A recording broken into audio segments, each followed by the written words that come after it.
Okay, thank you very much, Andrew.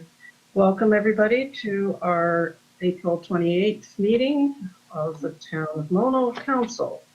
This meeting is being conducted by means of electronic participation as permitted by Section 238, 3.1 of the Municipal Act 2001 as amended and the Town of Mono Procedure Bylaw 2020-42.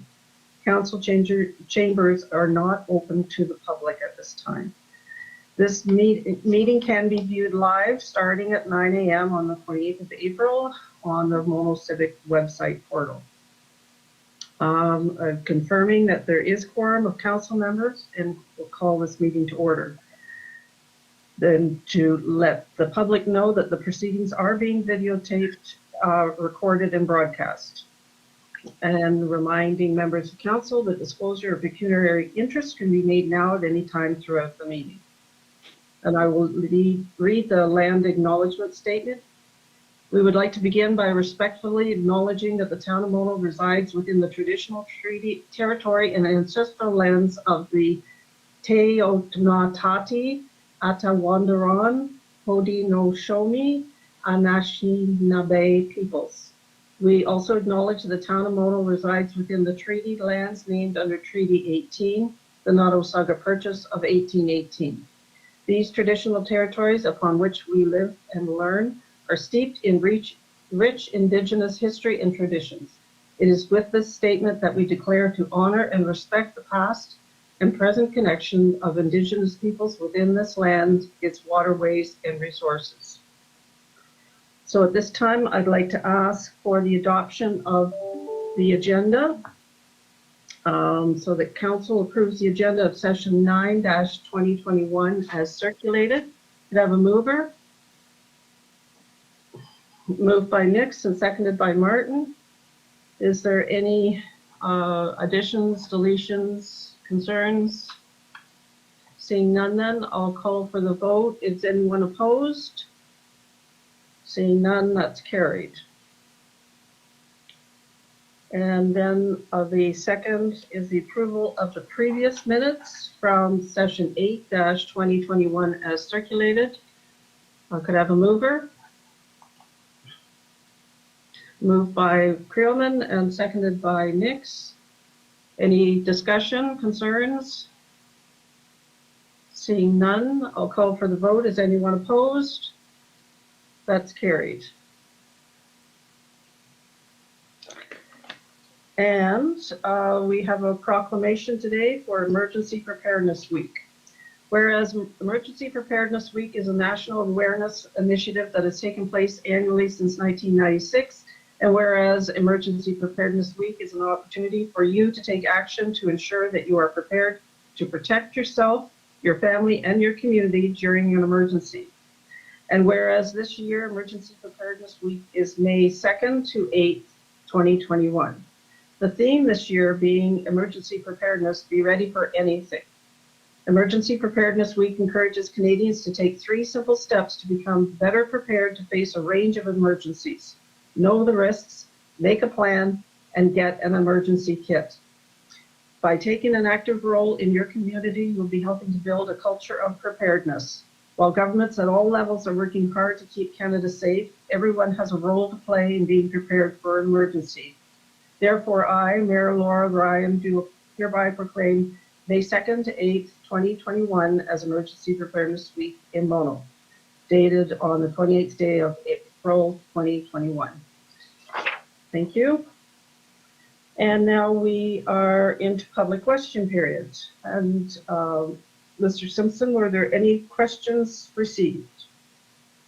Yes, Your Worship. We received one question in advance online, and of course we have Mr. Bates here in person. So I'll start with the question that was submitted online. Mr. D'Souza asked or states, I understand people can make mistakes, but I expect the town to act on it. He is referring to sod being torn up or damaged on his property. My sod was damaged over winter months. My sod sent to be repaired. I saw the repair work that they simply threw topsoil with seed. I need the sod to be repaired. Okay, Mr. Dunmore, our regular practice for this kind of winter damage repair? So our level of service with respect to this unfortunate incident when our sidewalk snow machine gets off the sidewalk a little is to try and remove any of the dead grass and dead debris from the area. And we had a triple mix soil with seed. We've repaired over 50 this year. We have minor ones and major ones. This has been inspected yesterday by our operations foreman, and once we stated to the resident that we deemed our level of service to be appropriate, he was unhappy with the repair. So my suggestion is we let the rain get to it today. We monitor and eye on it, but it is our level of service that was completed on this property. Okay, so I understand that there has been email traffic with your staff and Mr. D'Souza. Would we be sending anything further out to explain that we are monitoring it, or are we just leaving things for now? I will respond to the email traffic that occurred yesterday and do as you stated, Your Worship. Okay, thank you. All right. So, Mr. Bates, sorry. Yes, Deputy Mayor? If I could, through you to Mike, does Mr. D'Souza's situation fall under the category of minor or major in terms of the damage done? I would, at the potential disagreement with the resident, I would say it's minor. We had over 50 repairs similar, some major, and we would still be looking at sod and seed as the normal practice for repair. Thank you. Okay. Okay, thank you, Mike. So, Mr. Bates, you are joining us this morning, and you had something to pose to council. Yeah, I'm still being bothered by the light trespass by my neighbor, and I'd like to know if the town would like to help me out with this issue. It's been going on since June of last year. You've been aware of it since September. You've had your bylaw officer in my home. He's indicated that there is light trespass. He did send a letter to the offending party, and then the town backed off. And it's continued. Mark Gurley has talked to the condo board. The condo board said they would address it. It's still not addressed. Okay. Later on in our agenda, we do have an in-camera session with our solicitor regarding bylaw enforcement issues. So we will be discussing your issue with our legal counsel and be able to bring back some further discussion after we. Why does it come down to a legal issue, Laura? Because of the status of the town's bylaws do not necessarily override the condominium bylaws. So that's where we are having problems in terms of the condo board has their rules and regulations, and ours should not interfere with their listings. So that's why we are conversing with our legal counsel to ensure that we have fully understood the situation that exists between the condo board and their rules and regulations and how they should be managing things. Well, Laura, why is it taking so long? It was reported to you folks in September 2020, and you had your bylaw officer come out and visit the home. You agreed that it was an infraction of your bylaw. Your bylaw reads almost exactly the same as the condo board bylaw does. And why would it take so long to get this thing settled? Well, as has been explained to you by Mark early, that the condo board was going to be reviewing the situation, and that was, Fred Simpson, can you remind me about the dates, and what was it, back in the beginning of April or March that that correspondence was sent? Yeah, exactly. So when this came to council, and based on the advice received by the town solicitor that this was a matter for the condominium board to deal with, correspondence has been sent on several occasions to both Mr. Bates and the condominium board. I say on several occasions, as Mr. Bates has asked us to follow up with the board on several occasions, we have. The board has come back and said they're aware of the situation. They haven't had an opportunity yet to address it, but that they will. And that is where it stands at this point. The board has acknowledged that this is a problem that they own and that they will be addressing it in their due course. We have no control over what their due course might be. But Fred, if you've asked the board to address the problem, and the problem was reported back in June 2020, and you folks have asked the board to address it last year and this year, and the board has not addressed it, would you not think there's some problem here? Especially when there is a bylaw on the town about the same problem? Without getting into the complete issue and revisiting all the points, the town has received the advice and will revisit that, I understand, in camera with the town solicitor today. But the advice is, in the town's position to this point, has been that this is a condominium board situation. It's not a case of the town overseeing and monitoring the condominium board.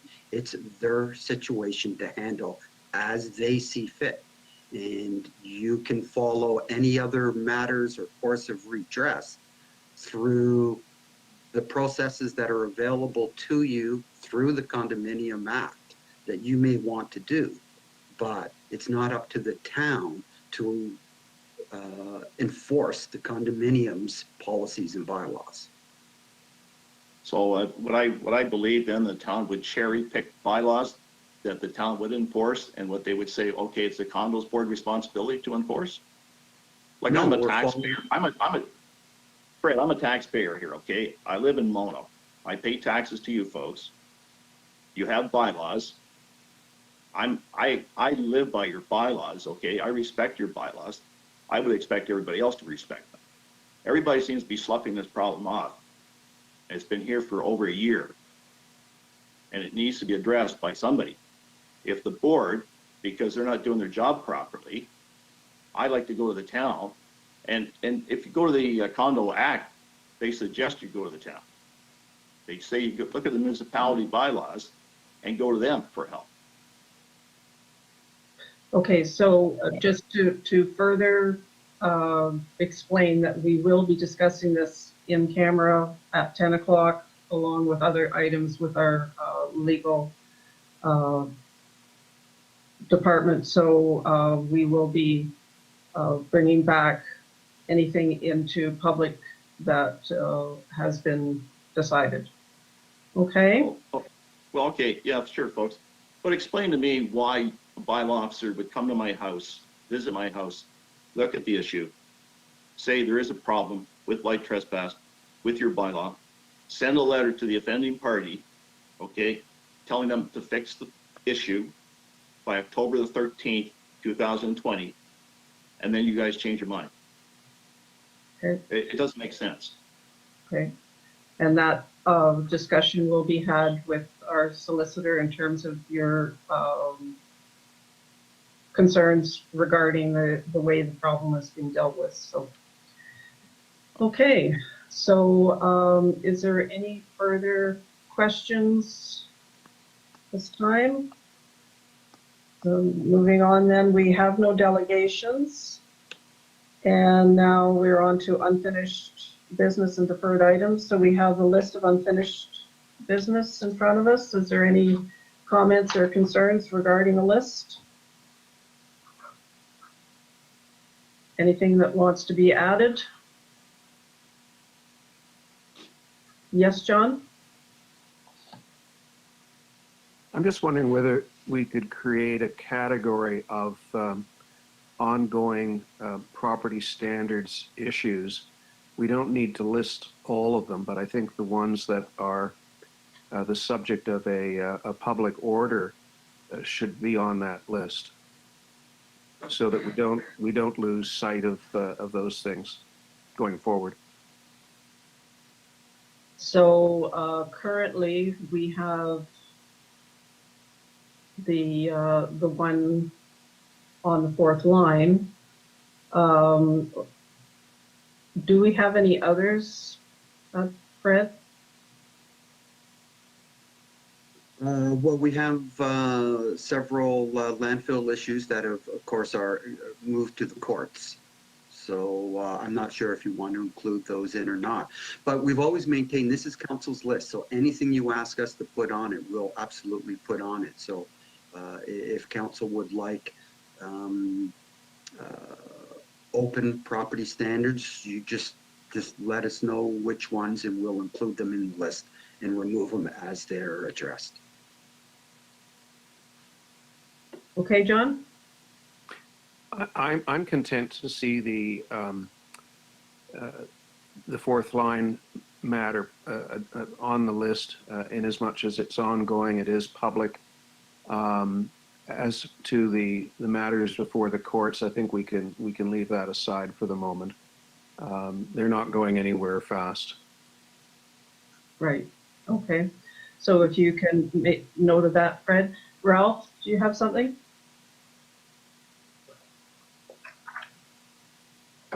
Your mic.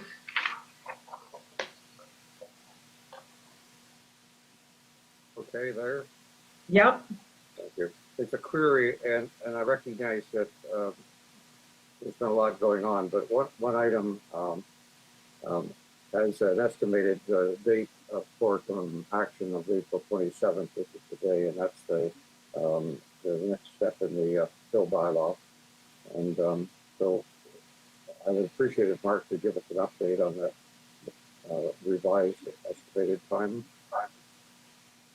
Good morning, Mark. Good morning.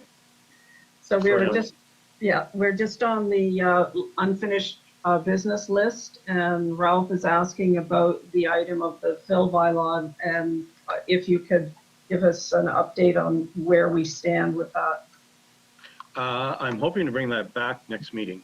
I'm not sure what, I don't have the unfinished list in front of me. I believe the date was May 14th, but it may be late April. Actually, it was April 27th, which is... Was it April? That's why I brought it up, Mark, but I'm happy with 2 weeks. That's right. Yeah, no, that's fine. It got pushed back because of the parking issues and getting everything up and ready on that. But I am working on that. I've got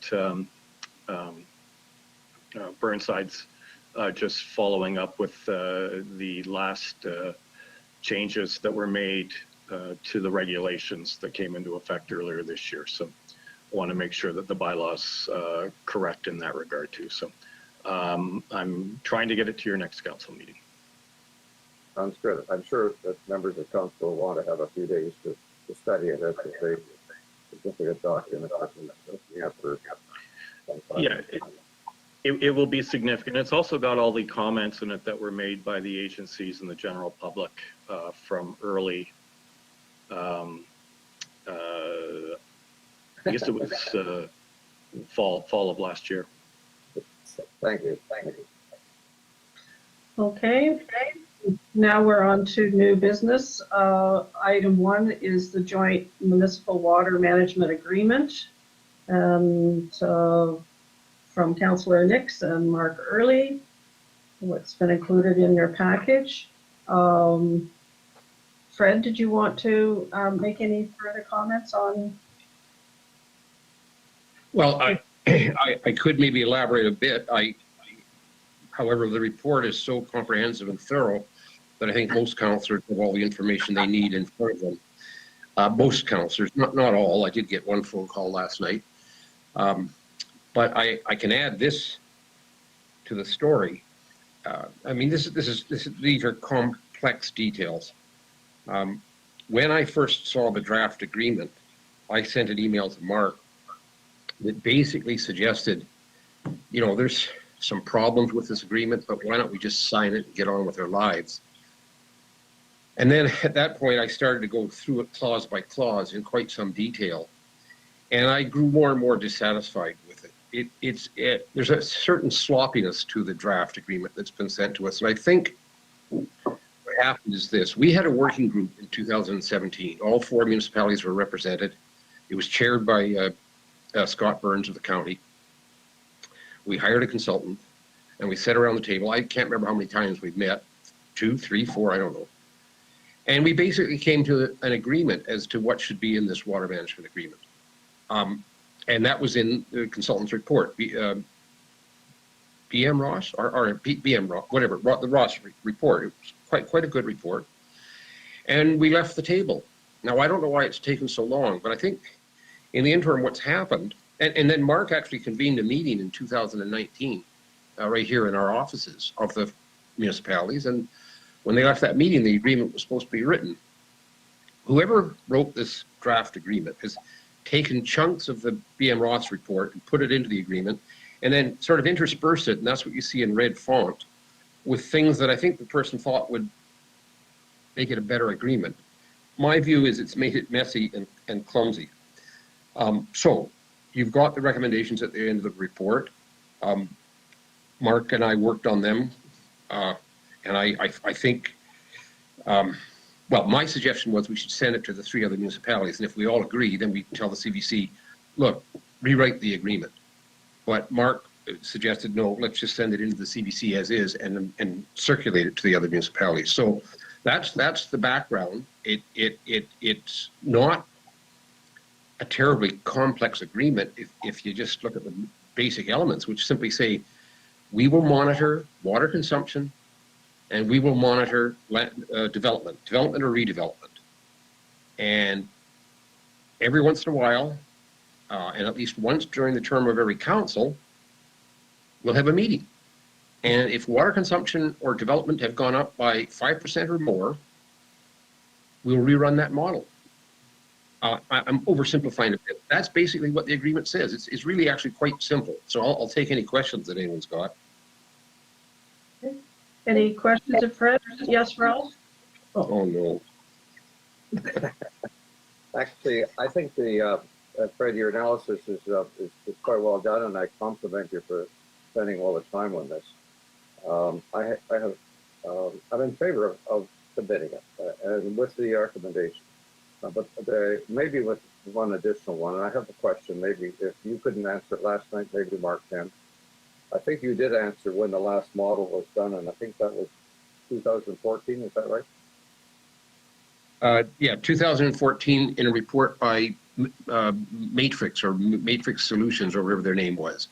They used the model. It was slightly modified from the original model, but that's the last time I'm aware that the model was run. Thank you.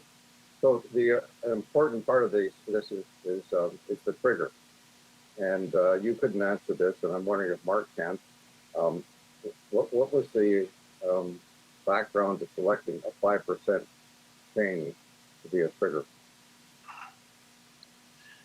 I do not remember Councillor Manctolo as to the 5%. I'm wondering whether that was a general rule that was chosen when we were all in the same room with the CTC staff. I can certainly see whether anyone else remembers, but I don't recall why it was 5%. Well, here's my comment, Mark and Council, that 5% is not a lot. And I'm wondering if, given the fact that I'm not sure about Orangeville, but that we don't have a significant water threat, why we would be wanting a model if there was a 5% change in utilization. So I'm suggesting that in addition to the recommendations, which I'm happy with all the recommendations that you and Fred have brought up, that we ask them to revisit the selection of a 5% figure to see if it's still appropriate.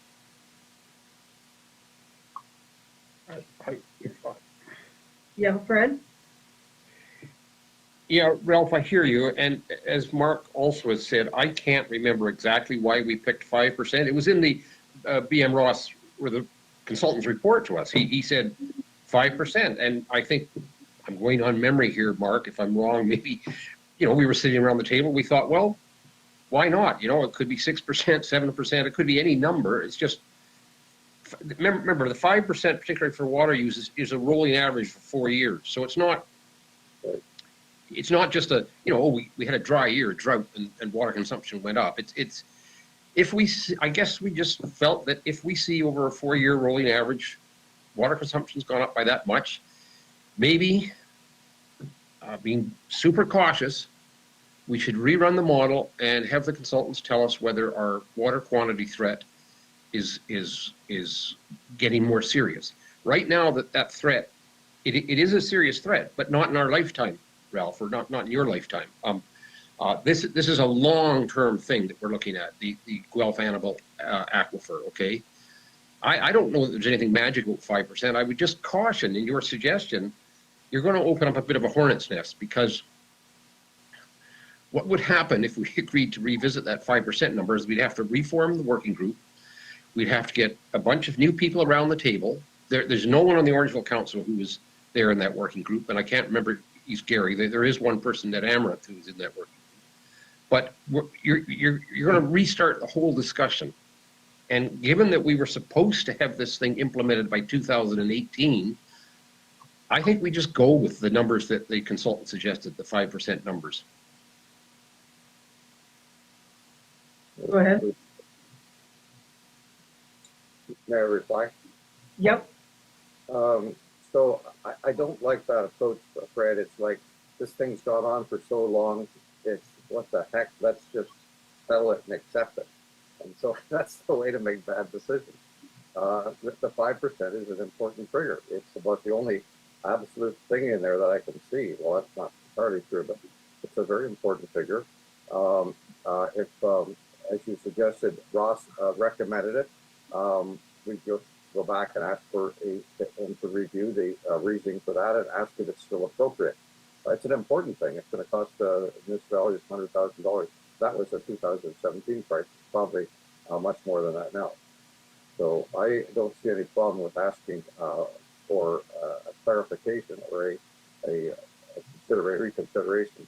5% is a very small amount, relatively speaking, and I understand it's a rolling average. So I continue to support the idea that we ask for that to be revisited. Okay. John?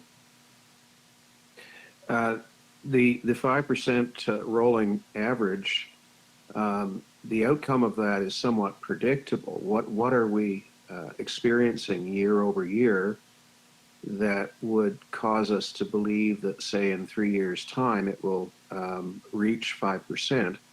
And I just remind everybody that once we redo the study as a result of the 5% trigger, is the cost not at least $100,000? So I think the 5% is important to re-examine. And also, these things are predictive. Can we anticipate that we're going to be redoing the study within, say, a couple of years, given the rate of growth that we're experiencing? And of course, rate of growth determines water consumption.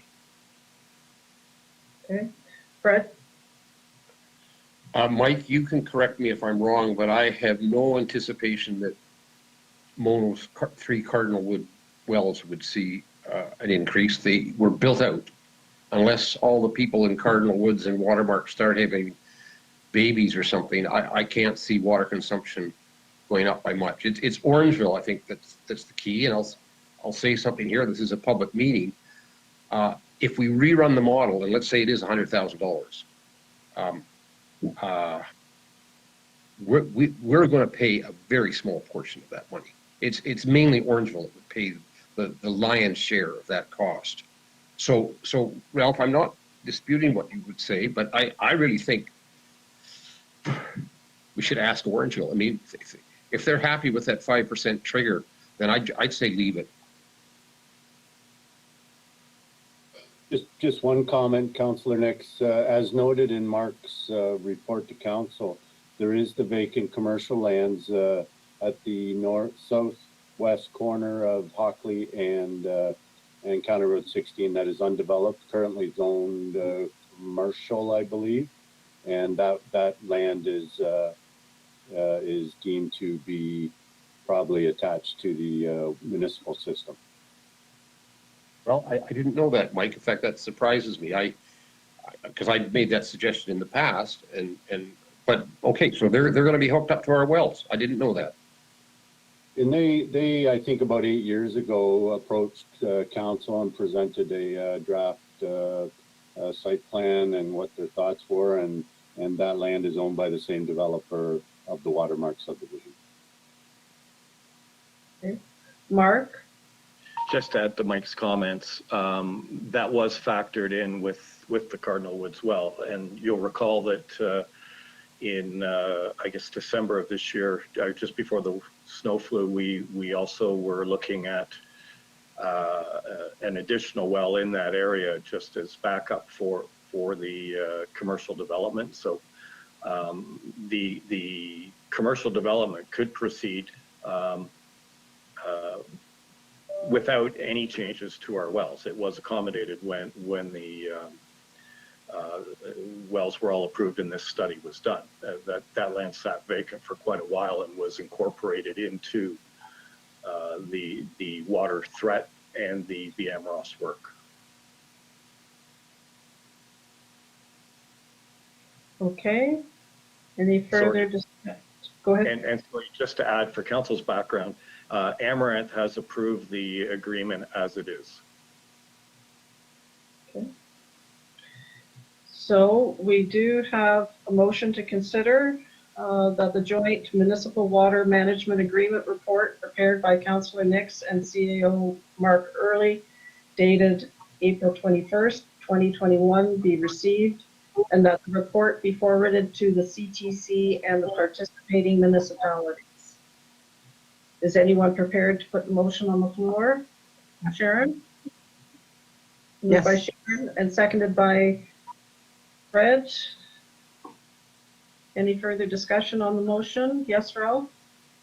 A motion to append it to include a revision of the a review of the 5% trigger.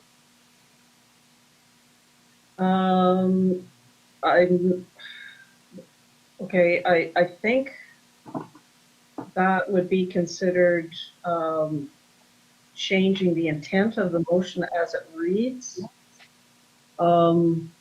Fred? I'm actually prepared to consider that a friendly amendment. If where's Fred Simpson? I mean, can I, Fred, consider that a friendly amendment? I don't like it, but I'll consider it a friendly amendment. You can go either way. Actually, seeing as it was moved by Councillor Martin, she would have to agree, or someone can second Councillor Mantelo's motion to amend the motion, and that would be voted on, then the original motion. Councillor's choice on which route to proceed. Okay. Sharon? I agree with Fred. I'm not happy about it, but if Fred and Mark who have done the work on this, and if Fred is happy with that, so be it. Okay, so what's the wording then that would be added? Fred? And that the CTC, or I don't know, Mark, if it was still the CDC or the Credit Valley Source Protection Authority. I think it should be the latter. Credit Valley Source Protection Authority reconsider the 5% triggers. Is that simple enough, Ralph? I think so. The appropriateness of the 5% trigger. Yeah. Okay, the appropriateness of the 5% triggers. Yeah, that sounds good, Fred. Okay, so Fred Simpson, did you get that wording? I do have that. So Councillor Martin and Councillor Nix both agree then to change the original motion to read to include that. Right. Yes. Okay. Okay, so that's clear. So with that amendment, Your Honor, I think we've lost the deputy mayor. well, it's showing that he's on the phone, so I'm not sure if he's.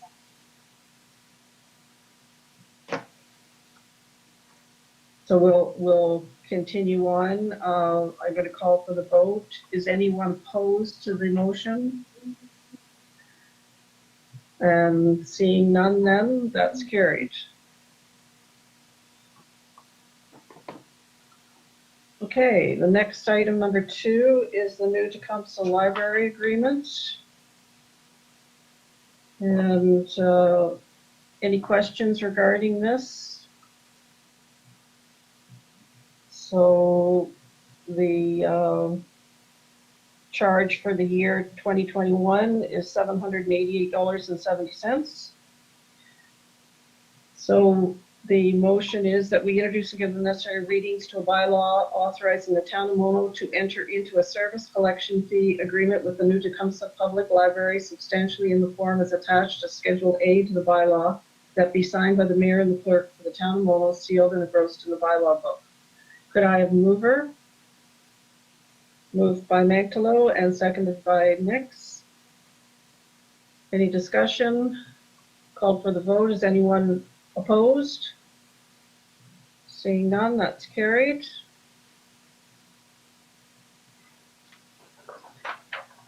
And item 3, municipal law enforcement appointment bylaw.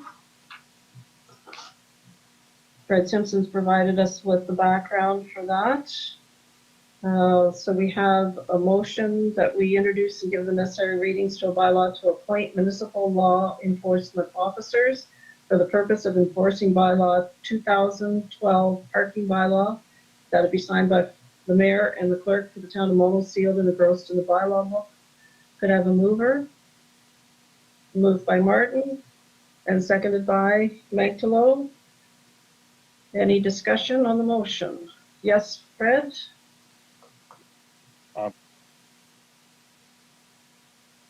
Wrong button, I got it, okay. I just wanted to report that I did forward the draft bylaw to the Bruce Trail, and they were, well, with one reservation, they were very happy with it, okay? And I've also notified some of the residents on the first line about this motion. Okay. Thank you. So if there's no further discussion, I'll call for the vote. Is anyone opposed to the motion? Seeing none, that's carried. Item 4, the third line, setting of speed limit bylaw. And that's again provided by Fred Simpson. So we have a motion that we introduce and give the necessary readings to a bylaw to prescribe the maximum rate of speed of the third line EHS from 10 Side Road to 750 meters south of Dunby Road, that it be signed by the mayor and the clerk for the town of Mono, sealed and engrossed in the bylaw book. Could I have a mover? Moved by Martin and seconded by Magdalo. Any discussion? Seeing none, I'll ask if anyone is opposed to the motion. Then that's carried.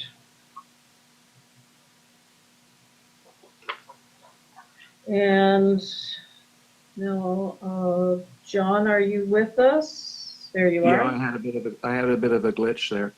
Okay, so we're now on item 5, the motion you had for the proposed 413 highway. Did you have any comments that you want to make on that? I think that the motion is fairly comprehensive, and it's based primarily on the one that Councillor Grant Peters put to Orangeville Council with a few amendments. And this is a a very topical matter currently, and quite controversial from the standpoint of whether or not it is going to save both commuters and truckers any appreciable amount of time in movement of individuals and goods. It's a huge undertaking. A lot of farmland is taken out of commission. It probably opens up more gravel opportunities in Caledon. And as I point out in the motion, it puts stress on an already poorly designed and Highway 9 on our southern border with connecting roads through Caledon to the proposed highway. Okay. Thank you. Now, is there any questions from council members or comments?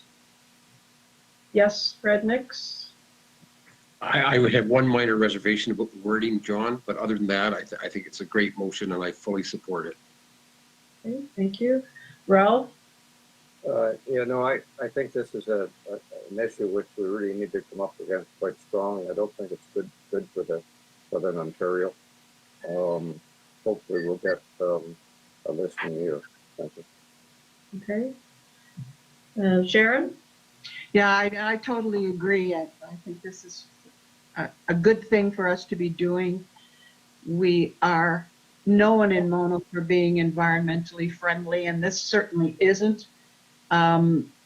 I happened to listen to CBC when there was a big discussion about this, and I would say there are so many people who have changed their minds, thinking it was a wonderful idea and changed their minds. That's really important when they saw exactly what this was going to do. And that's an enormous amount of money. There's got to be a better way than just building another bloody road. Okay. All right. So, John, you're moving the motion. And did you have a further comment? Thank you. If I can move, and I have one further comment that I neglected to mention, and that is there doesn't appear to be any transit component to this proposal. Not that we necessarily need an east-west transit corridor so much as we need a proper north-south transit corridor and transit service. But I don't know how you can build a superhighway in this day and age without having a transit component. Right. Okay, I'm looking for someone to second the motion. Second by Ralph. And if there's no further discussion, I'll call for the vote. Is anyone opposed? Seeing none, that's carried. And on to your next motion, Deputy Mayor. Thank you, Madam Mayor. This simply rewords a section of our procedural bylaw to ensure that we're meeting every other Tuesday, regardless of when the Tuesday falls in the month. We've had a number of occasions, and we'll face a number of occasions in the future, where we go 3 weeks without a meeting. And invariably, we get ourselves into trouble that way, either with issues arising that we can't address in a timely fashion, or we end up with a very large agenda in the wake of a 3-week hiatus. So to the point that we're accustomed to the current pattern of meetings, I think it's just as easy to remember every other Tuesday as it is to remember the second and fourth Tuesday in the month. So I commend the motion to council and hope it will be supported. Thank you. So I'd like to get someone to second the motion so that we can have discussion on it. Ralph, are you seconding? Yep. Okay. All right, so discussion. Fred? Yeah, John, with respect, I'm going to vote against this motion. I think it just unnecessarily complicates things. I know you're going to say I'm tradition bound, but I am used to the second and fourth Tuesdays of every month, and I have a simple mind, and it works for me. And I disagree that by sometimes we're going 3 weeks, we backlog a lot of information. I just disagree with that. Thank you.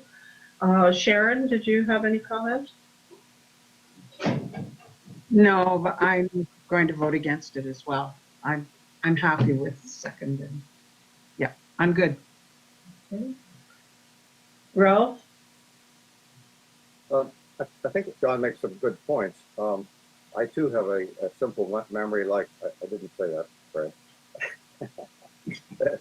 and value the second and fourth. But actually, I think that every time we have 3 weeks, I go back and question, did I make a mistake somewhere? It's been so long time.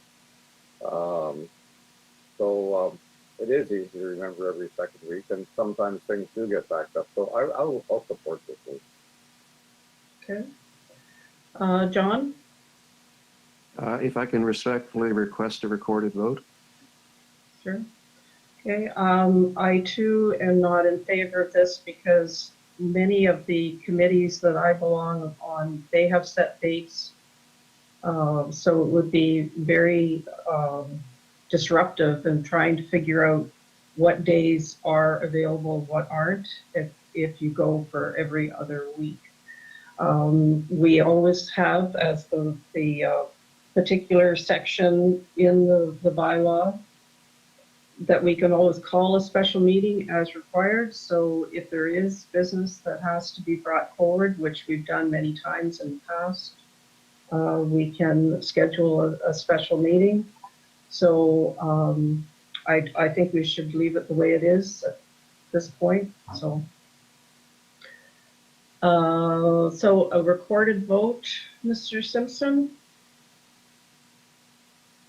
So the vote, or the resolution has been moved by Deputy Mayor Creelman and seconded by Councillor Mangtalo. So I will start with Councillor Mangtalo. Yes. Councillor Martin. No, Councillor Nix. Sorry. No, I forgot the button again. Deputy Mayor Creelman. Yes. Yes. Mayor Ryan. No. No. So that is 3 against, 3 yes, and sorry, my mistake. 3 no and 2 in favor. The motion is lost. Fred, I liked your first Yeah. recollection of the vote. Fortunately, it wasn't a court case. Okay, so we are scheduled to go in camera for 10 a.m. So we can start with Schedule A. Ralph, do you have anything on Schedule A that you wanted to review? Your Honor, no, nothing to review. I comment that we've got many good letters there, well written by and signed by yourself, and hopefully these will have some impact. Okay. Yes, we can always hope. Fred, do you have any comments on Schedule A? Sharon? no, Okay. John? Just a quick comment about the letter regarding the structure of the police service boards. We had a joint meeting of all of the police recently, at which time the letter was discussed, and a motion was moved that the police service boards as a unit, shall we say, consider or at least encourage the examination of the model that Mono has put forward. So there was a lot of interest, a lot of discussion. I think that the consensus is that a single board would not work. As well, the notion of Orangeville and Shelburne going together got some grudging support from Orangeville. I think they can live with it. And I think that the rest of us were of the view that two boards representing the rural areas of the county made sense as well. So I was gratified by the reaction of my police board colleagues on that. Okay. Good. So if there's nothing further on Schedule A, we have a motion that we accept Schedule A to this agenda. Did I have a mover? Moved by Martin and seconded by Nix. Call for the vote. Anyone opposed? Seeing none, that's carried. So here we are at 9:52. Do we want to take a break and wait until our solicitor logs on? Yep, for coffee, etc. And then we will go in camera for his report. Laura, before you folks take off for your in-camera meeting, when you open the meeting, you said something about First Nation treaties and that sort of thing. I was wondering where that is, where I can find that information. The land acknowledgement? Yeah, I guess it was when you first started the meeting. You started Yeah. talking about some treaties that Mono had or something, and mentioned Well, First Nation tribes, I think. Right. So, Fred Simpson, where would we be able to direct Mr. Bates to look up that information? On the minutes of each meeting since the council passed that. So it is included in the minutes of all meetings. Okay. Okay, so I can go online, just call the meetings, I guess, and that'd be there. Yep. Though I can email it to you. Okay. Okay, I'd really appreciate it. I tried to write down the names, but they were so long and complicated, I couldn't do it. Yeah. Okay. Mark Early? I have the background report that was done by the Dufferin County Museum. It's quite thorough. I can forward that to Mark as well. Okay, I Forms really the appreciate It that. forms the basis for the acknowledgement. Okay. Thank you. Okay. Thank you. So we'll take a break until Jeff Wilker gets online. Sound good?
Okay, thank you.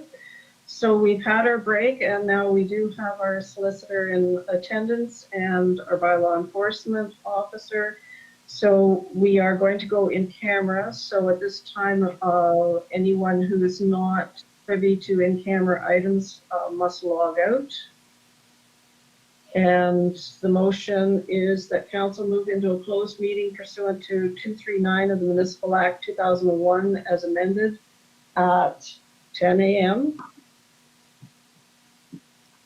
For matters of litigation or potential litigation, 2392E. And number one is the bylaw enforcement update. And so if I could have a mover, moved by Martin and seconded by Nix. And so now we are going in cameras. So Andrew, if you can make sure that Mr. Bates is no longer online.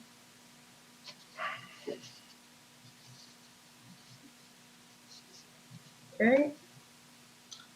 And so, welcome, Well, Mr. let's just wait. Excuse me, Your Worship. We just wait for Yeah. Andrew to give the word that we're no longer streaming and that the meeting is locked. Right. We do have one.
Okay, thank you.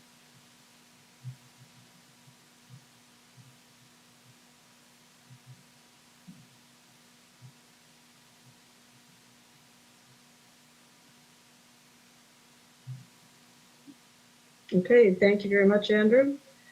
Okay, we have a motion that we rise from in-camera session at 11:10 a.m. and that council accept the advice from the town solicitor and direct staff and the town solicitor to proceed accordingly. Could I have a mover? Moved by Martin and seconded by Nix. And call for the vote. Is anyone opposed? Thank you. And we have another motion. Whereas the DVLCC number 22 condominium declaration contains provisions for exterior lighting within the subdivision, and whereas the DVLCC number 22 directors have the legal obligation and authority to enforce lighting provisions within the condominium lands, and whereas the condominium authority has been set up by the province to handle complaints and other issues from condominium owners, including setting up appropriate avenues for resolution and arbitration of nuisance matters. And whereas municipalities do not form part of this process for lighting complaints unless the lighting emanates from outside the condominium lands. Now therefore be resolved that the town of Mono hereby requests that DVLCC number 22 continues to duly process the complaint regarding lighting at unit number 125 in their condominium, and that the town shall advise the owners and the DVLCC number 22 that the town will be taking no bylaw enforcement action in this matter, and that the resolution of this matter rests with the DVLCC number 22 in accordance with their declaration. Could I have a mover? Moved by Megtalo and seconded by Creelman. Is there any discussion? I'll call for the vote. Anyone opposed? That's carried. Okay, so now we're on to reports of council and staff. So let's see, Kim, are you with us?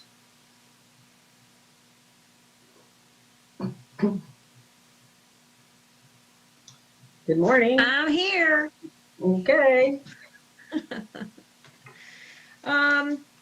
Well, just updating council, we, Recreation Department, are continuing with the removal of the dead ash trees in Manora Park. It's coming along really well, and after great training from Ross, staff member Dave is doing a great job with leading the volunteers. So really appreciate everything that Ross has done for us, and looking forward to Ross joining us once again as soon as he can. What else have I got to tell you?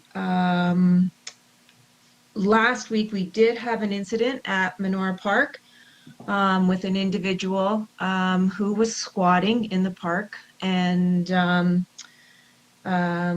he was approached on the Thursday and given until Friday to pack up his belongings and leave. And then on Friday, with police escort, 2 members of our staff went in and escorted him off of the property. Their community services was involved, and there were opportunities for him to take advantage of community services, which for a short time I understand he did. But just letting council know that we have had other sightings of individuals who are enjoying Manora Park as a place to live these days, and as we find them, we are taking steps to remove them. Also letting council know that I partnered up with some co-workers from the Oshawa Senior Center who were applying for monies from the New Horizons grant, and I received word from them in the last couple of weeks that they were successful. And this is a program where they will be the lead, and just by sitting in on some meetings with them, we will have the opportunity to create some seniors programming initiatives which will be shared with all of the seniors in Mono as well. So I've asked a member, I put it out to the Recreation Advisory Committee for those of the age 55 and plus, if they would like to join me on the committee. And I did have one of our members reach out, and so the two of us will be working on that together along with the Oshawa Senior Center. So looking forward to being able to provide some seniors programming initiatives for our residents. And also RAC has now been asked by the CVC staff to comment on the Island Lake Management Plan. They've all been circulated the plan, and they have until May 5th to put their comments forward to me, which then I will put them together and send them back to the CBC. So that's about it for REC. Okay, thank you. Any questions of Kim? Well, quite a bunch this morning, so thanks, Kim. You got it. Les.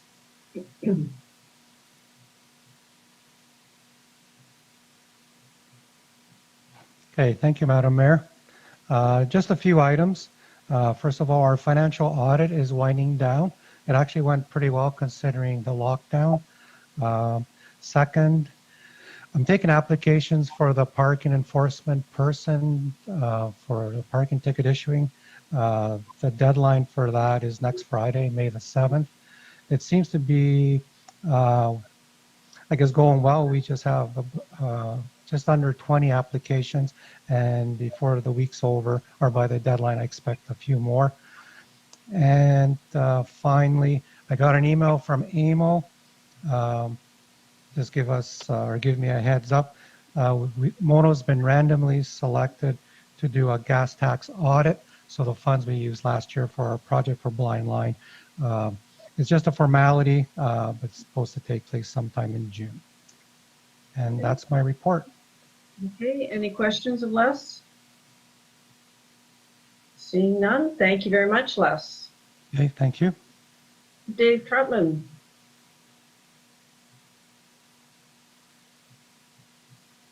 Thank you, Mayor Ryan. Just a few things. We have some applications upcoming to Committee of Adjustment. We're tentative May 27th. That is a tentative date, although likely achievable, I think, at this point. I believe we have quorum at this point. So an FYI there. Speaking of the Island Lake Management Plan, as Kim alluded to, so we do have a date for June 10th for that to come to Planning Committee. I'm going to have to prepare a report analysis of that.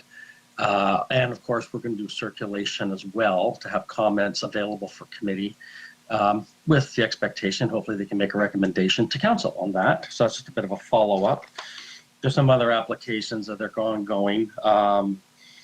The Rayville subdivision, which is originally Orangeville Developments, at the bottom of Roberts and Golden Road. Those are comments are now due. I'm expecting and waiting replies from the applicant's consultants. There is the wedding venue, of course, on Highway 9, which comments wrap up today. Hopefully that's our deadline. So we're still waiting for MTO, I guess, to give some further comments as well. Once we get those, we'll be getting back in touch with the applicant and probably setting up a date for Plan Committee on that. The microbrew, of course, is the other one. We've been waiting a little bit for that because that bylaw was approved back in November last year, but it did finally come in about a week ago for site plan review. So we've circulated, or we're at the circulating this week to get comments on that particular application. All of this, of course, is going to be online as well. And once we have that, then we'll be able to have a dialogue with the applicant on the the various design matters with respect to the microbrew. And I think that's about it for me as an update. Thank you. Any questions of David, John? David, the planning committee, is it meeting during the day or in the evening? We had met during the day through COVID. It was working up until a member had some conflict. So we're probably reverting back to 7 p.m. at night. And the next meeting of the planning committee, will it be held at night? That's the expectation. It'll be held at night. Okay, because Yeah. I'd heard about the problem regarding the conflict and thought that it was a situation where we want to keep that individual involved, obviously, and if they can't attend daytime meetings, we should go back to nighttime. So I'm glad to hear that we're going back to nighttime. Very good. Thank you. Fred? David, is there any update or has there been anything with the, I can't remember the name, beside Mrs. Mitchell's, the LPAT hearing we had? There was Full throttle. Well, no, I'm chuckling a little bit only because how would Mr. Wilker say to me? I'm sort of seized in a way because my recommendation it was to, given the changes that occurred over time to conform to some of the issues that were there, I ended up recommending that report. Now, council, of course, as we all know, denied it, and it's off to appeal. So I've been sort of out of the picture at this point, Councillor Nix, as a result. You probably best speak with Mark just for that reason alone. So in fact, I did not attend the April 1st mediation. I was sort of suggested, I don't need to for that reason. Okay.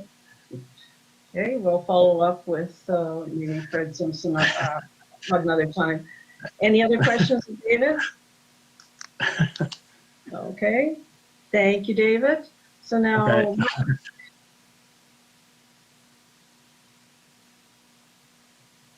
Mike? Yes, Your Worship, thank you. So council passed the third line speed limit change bylaw.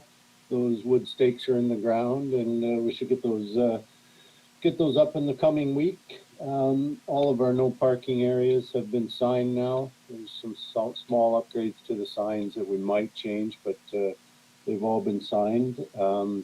Councillor Nix, did you have a comment on that specific item? Yes, I did see the signs on the third line. However, I drove up the first line to Mr. Sinclair's house yesterday, and I didn't, unless I missed them, I didn't see any signs up the first line. This is on the south side of the falls. I believe they're on the north side. I didn't see them on the south side. I will double check that. I haven't visited myself, but I'm just going through the work orders here, so I'll follow up with that one. Thank you. Street sweeping is done in all our urban areas for council. We're focused, half load has been lifted if council is unaware of that, but we're 16 days early, so that was good for the trucking industry, I guess. Street sweeping is done. Maintenance, gravel, and calcium will follow in the coming weeks. The warranty review of the newly used grader that council approved last council meeting came back with a good result, and we're happy about starting the negotiation discussions with respect to the purchase of that grader. With respect to the water department, I've been on water for the last month, and I probably will be for the next 2 months. I'm preparing a 5 to 10 year capital investment, rehab, and maintenance schedules. I'm reviewing the water quality issues, and hopefully by the fall, providing recommendations for council with respect to the Island Lake drinking water system. And we're working out well rehab and reservoir cleaning and inspection schedules. So I will be focused on water definitely over the next couple months. And as Mr. Trotman noted, he was very busy, which usually a week after makes Public Works very busy. So I'm commenting on a lot of site plan changes, proposals, and Committee of Adjustment applications that Mr. Trotman has prepared. So unless council has any questions, that is an update. Okay, any questions of Mike? Seeing none, thank you. Fred Simpson. First off, council received, we forwarded to council an invitation from the Minister of Municipal Affairs and Housing about a webinar or seminar that's going to be held on council code of conduct. In that, they stated only one councillor per municipality could attend, and they needed that information fairly quickly. So, does council want to nominate someone to attend that webinar? The webinar is on June 8th at 10:45 a.m. It's a 2-hour-long webinar, and the person must register by May 6th. Yes, Ralph? I'd be willing to attend that if no one else has a keen desire. Well, it looks like you're it then. Okay. Okay, so Fred, would you be registering Ralph, or does Ralph register himself? Councillor Mankul, if you'd like me to re-forward that to you, I will. I think it's probably best to register directly though, because there's no doubt, email confirmations and the link and all that sort of stuff. Okay. If you run into problems, give me a shout. Sometimes they can be difficult. Seeing as we're talking code of conduct, the Integrity Commissioner, our agreement with the Integrity Commissioner expires on July 1st of this year. We extended it in 2019 for 3 years. That is concurrent with the county's contract with Mr. Giorno. The county went through an RFP process and they have selected a different integrity commissioner for the next 3 years.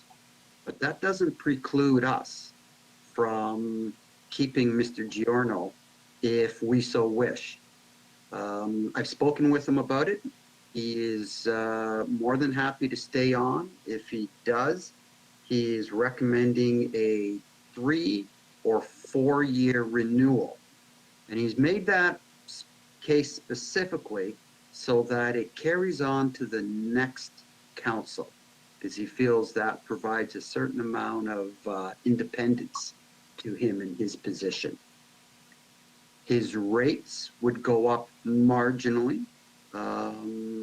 We're currently paying $90 a year plus $100 an hour, and he's suggesting $200 a year retainer and $130 an hour.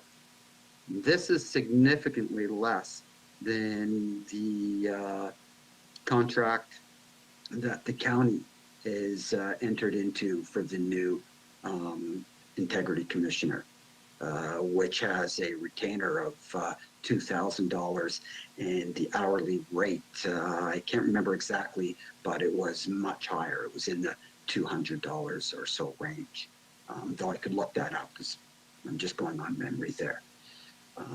So if council, I can bring a report back. My recommendation is if council's been happy with Mr. Giorno, is we should continue on with him and offer him a 3-year renewal with the option to renew again after that. Okay. Ralph? Fred, could we have some indication of why the county decided not to go with Mr. Giorno? That's number one. Well, I spoke to the county. Sorry, you're not done? I'll ask you another question when you finish. Thank you. Okay, so I spoke to the county clerk and I spoke to Mr. Giorno. The county went with an RFP, and apparently Mr. Giorno had sent an email to the county clerk saying he didn't think an RFP was the right process, and he gave reasons why he didn't. And he didn't engage with the RFP for those reasons. And the county clerk wasn't completely aware that he wasn't going to not engage in the RFP. Otherwise, they would have considered a different process if he had expanded on his reasons or indicated he wasn't going to participate. A supplementary question. Could you refresh my memory about what experience we've had with him in terms of it, and has it been satisfactory? So we have had a couple of complaints.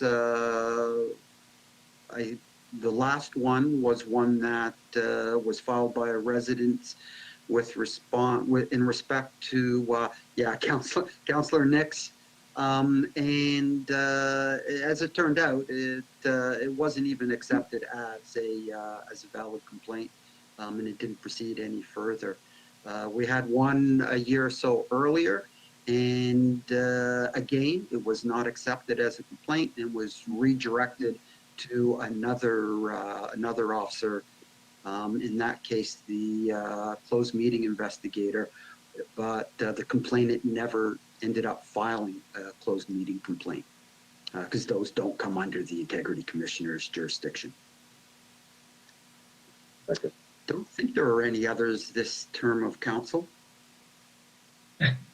Well, term's not up yet. John? John? The issue of the appointment of the new Integrity Commissioner came to my committee, and it's absolutely correct that Mr. Giorno does not respond to and does not believe in an RFP process, but rather believes that an Integrity Commissioner should be recruited, which he was when he was originally appointed.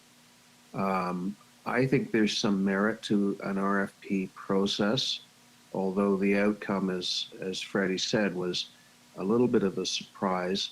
The county ended up appointing Charles Harnick, who's a former Attorney General of Ontario, so a significant legal talent. I think this is something that we should give some thought to. I'm of two minds on it, frankly, because I'm a big supporter of the RFP process for these kind of services. But if we go down that route, it's quite correct. Mr. Giorno will not respond. So you'll bring that report back to us, Fred, then, and we'll deal with that in the near future. So yeah, you're looking, so a report to compare and contrast going to an RFP or accepting the RFP from the county versus appointing Mr. Giorno directly. Right. What council's looking for. Okay. Yeah. We'll bring that back to council. Also coming to council in the near future, hopefully next meeting will be a alternate means of voting bylaw with a report.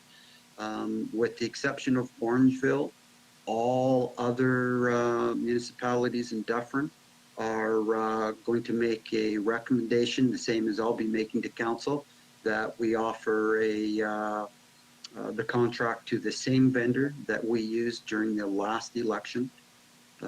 We've spoken with him as a group, and that's the recommendation that I'll make to council. So a single source contract to IntelliVote.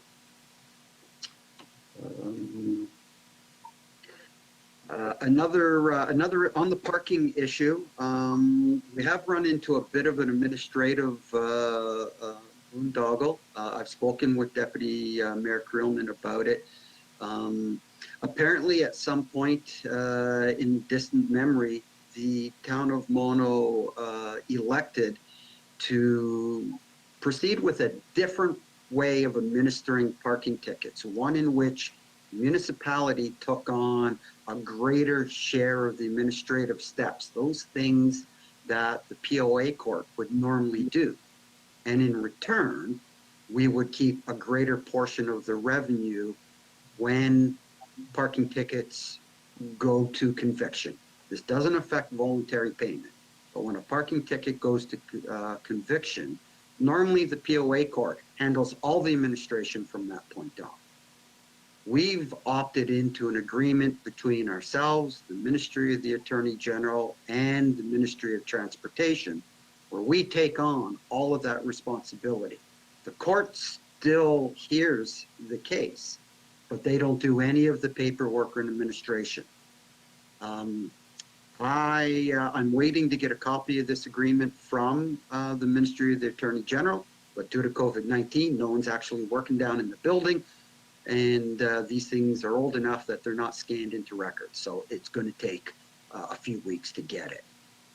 Looking at a template of the generic agreement that other municipalities have signed, we can elect to get out of this agreement, but it's 180 days notice. So I'll be bringing a report to council as soon as I can. But it is going to impact how we process parking tickets that go to conviction in the interim. And I don't have a clear answer yet on whether the courts, the POA courts, will be willing, notwithstanding this agreement, to process this on our behalf, because we really don't have the corporate knowledge at this point to do it that way. Orangeville and Shelburne are not in this program, and they have the courts handling it, so that's not a source that I can go to get the details on how to process these parking tickets. So there may be an issue there. And John? If I can, I'm completely supportive of the notion of getting out of this approach. I don't even know when we got into it, frankly, and it hasn't been an issue because we've only handed out maybe a dozen parking tickets a year. The reality is that this impacts probably less than 10% of all tickets handed out, the ones that opt to go into the POA process. Right now, as I predicted, the vast majority of tickets are being paid out either on the early payment arrangement or subsequent to that, the full set fine amount. So it's a big deal, but it's not that big a deal. And if we opt out and allow the POA to process the 10% that aren't paid out, we lose, we would pay for the administration of that, probably losing 55 cents on every dollar on a conviction. So it's not a big deal. It is for Fred because he's got to wrestle with it, but Okay. I'm not worried. Okay, so anything further, Fred?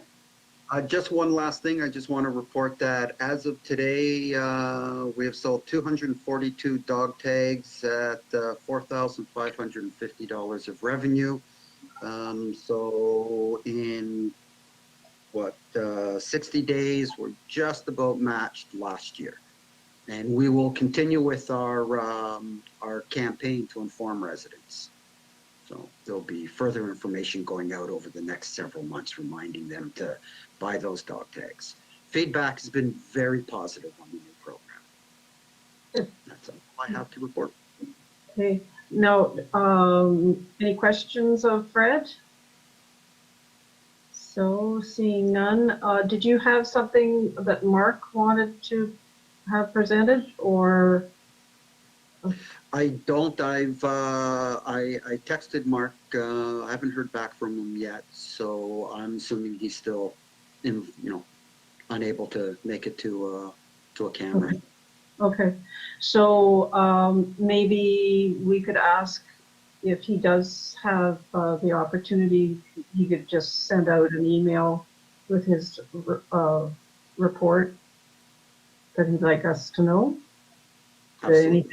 Anything that's time sensitive.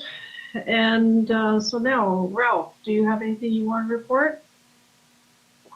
Yes, is my microphone on? Yeah. Yes. Two items, Your Honor. Just an update on the MPG. We are going ahead with our maintenance, and this seems to be working out satisfactorily. We had an interesting project last weekend, I guess, weekend before, in which we're trying to reseed or seed with wildflowers a portion of the south plot. It's a pretty large proportion. It's about 3,000 square feet. And so we had an animated discussion about how best to do this. And the decision was to try cardboard as a suppression. So you lay the cardboard on the whole area, hold it down with chemicals or topsoil, and leave it there until the fall, and then seed, possibly the following fall. So that was done. And it was a lot of work. 3,000 square feet of cardboard was laid and soil was placed on it. The other thing is that we've made an application to the David Suzuki organization. They have something called the Future Ground Prize for people that are trying to be change makers, or organizations trying to be change makers.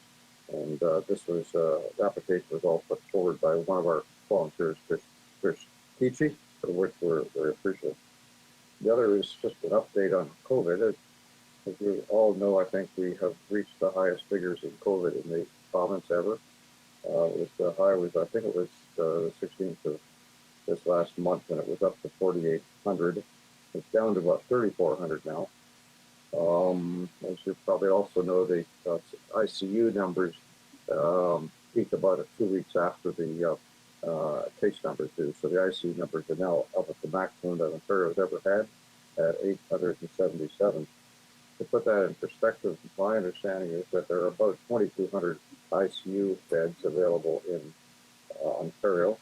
And of course, they're used for everything that everybody's sick about. So the reason for the government canceling all surgery except for urgent and emergency surgery is so that these beds could be freed up, because major operations often will have a post-op day or two in the ICU. So we're still handling things okay. The ICU numbers are not at maximum in Wellington Dufferin. But Wellington Dufferin has not been doing that well either. And our case numbers are 126 today, new cases. And surprisingly, Mono hit its high it's ever had. It's 24 cases. And I have no information to sort of detail that where those cases are located. But 24 cases for Mono is very high. Part of the issue is the variants of concern, which are now at 75% of new cases for the Wellington Dufferin area. So we're not out of this yet, and vaccinations going on well. There's about 99,000 vaccines have been put into arms. So that includes first and second doses, but probably most are all first doses because they've gone to a 3 or 4 month window between the two doses now. So we're doing well on the vaccination front. There's compliments to the public health unit. That's all you're on. Okay. Thank you. And Fred Nix? Yeah, just a few things to report. I did reply to the resident who asked a question at our last meeting about buckthorn, and I sent them the pamphlet that's in part written by MNR on how to control it. I've also, on this Friday, got another visit to a resident who's concerned she's got some invasive species on her property. So Frank and I are going to go have a look. The Headwater Streams Committee did a site visit to a property on the Nottawasaga River over just near the 7th line to look at a log jam. Nothing really to report on that. And other than that, I've been quite busy on other things. That's all. Thank you. Sharon? I have nothing to report. Okay. John? So the province has introduced an interesting piece of legislation called Moving Ontarians More Safely, the so-called MUMS Act. And it deals with two issues primarily. One being stunt driving, in other words, driving in excess of 50 kilometers per hour, and the penalties involved in that. And it also addresses the question of regulation of the towing industry. I've written a fairly lengthy piece for my Facebook page on this, and there are immediately some issues that I think we should all be aware of. Number one, is that there's no indication in the legislation as to whether or not the provisions having to do with towing are going to address the issue of local impoundment. Right now, a lot of cars that or vehicles that are impounded, in fact, are taken long distances down south and put in pounds because the tow truck operators functioning in this jurisdiction are from points south. The second thing is that we don't know whether there's going to be a fee schedule as part of their regulation. And I think those are two things that we should follow. The stunt driving is even more interesting. What they're doing is they're increasing the license suspension for stunt driving from 7 to 30 days, and they are increasing the impoundment of vehicles from 7 to 14 days. Quite good, frankly, in my view, but there is one catch, and that is that they propose to reduce the trigger for stunt driving from 50 kilometers over to 40 kilometers over the speed limit. However, it only applies on roadways where the speed limit is less than 80 kilometers per hour. So once again, just like automated speed enforcement, most of the problem areas in Dufferin County are excluded and precluded from what I think would be an excellent change in the legislation. So 95% of all of the stunt charges laid in Mono are on roads where the speed limit is 80 kilometers or greater, and this legislation doesn't apply. So I feel a letter coming on. The bill is at first reading in the legislature, and I hope that they have the presence of mind to stop neglecting the rest of the province apart from dealing with concerns of Toronto. There's my speech for today. Thank you.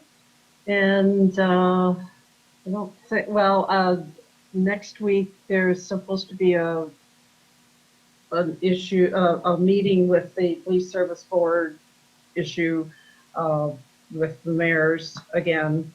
So we'll wait and see how the information from what John had reported earlier on the joint board's opinion and see how that's filtered through.